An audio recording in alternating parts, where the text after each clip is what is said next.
So we are living, as it were, on many, many levels of rhythm.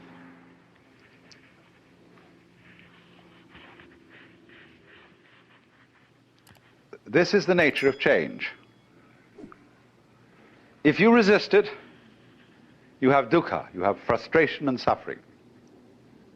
But on the other hand, if you understand change, you don't cling to it, and you let it flow, then it's no problem. It becomes positively beautiful, which is why in poetry, the theme of the evanescence of the world is beautiful. When Shelley says, "The one remains, the many change and pass. Heaven's light forever shines, earth's shadows fly. Life, like a dome of many-colored glass, stains the white radiance of eternity until death shatters it to fragments." Now, what's beautiful in that? Is it heaven's light that shines forever? Or is it rather the dome of many-colored glass which shatters? See, it's always the image of change that really makes the poem.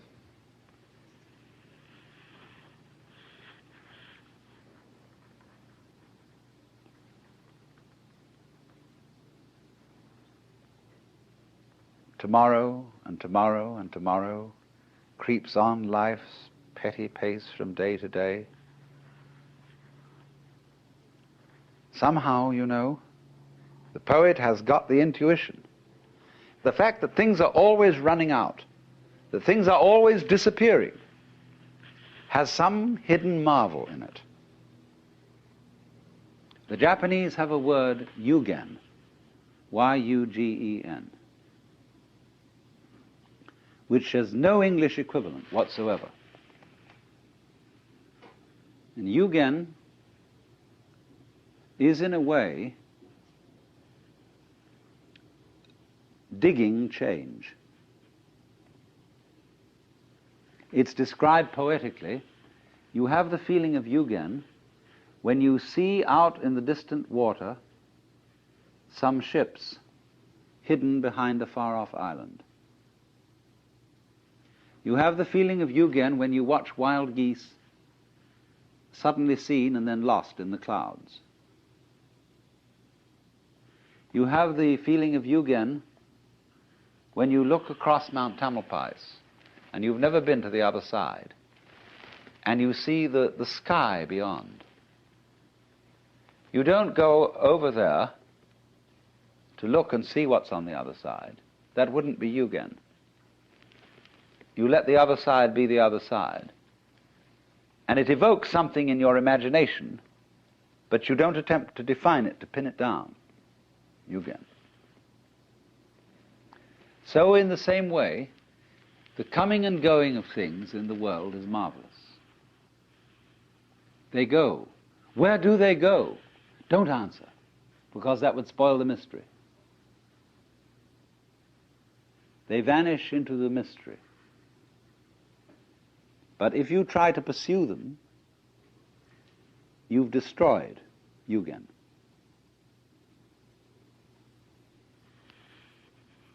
It's a very curious thing, but that idea of yugen,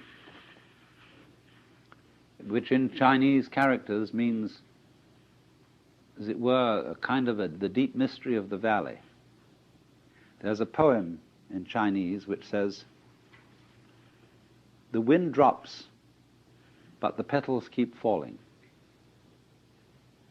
The bird calls, and the mountain becomes more mysterious." Isn't that strange?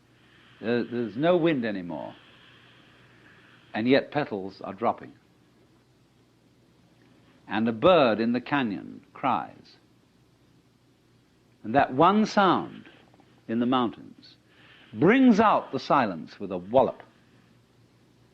Like I remember when I was almost a child in the Pyrenees, in the southwest of France, we went way up in this gorgeous silence of the mountains. But in the distance we could hear the bells on the cows clanking. And somehow those tiny sounds brought out the silence. And so in the same way, slight permanences bring out change.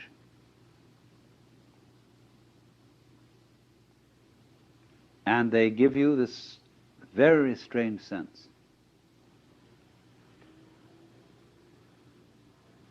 Yugen, the mystery of change. You know, in Eliot's poem, The Four Quartets, where he says, the dark, dark, dark, they all go into the dark. Distinguished families, members of the book of the director of directors, everybody, they all go into the dark.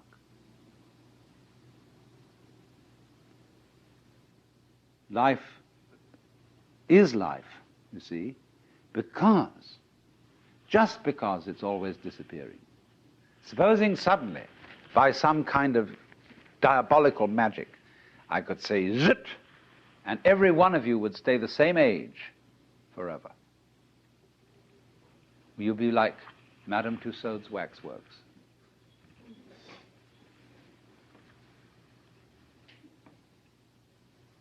It would be awful. In 1,000 years from now, what beautiful hags you would be.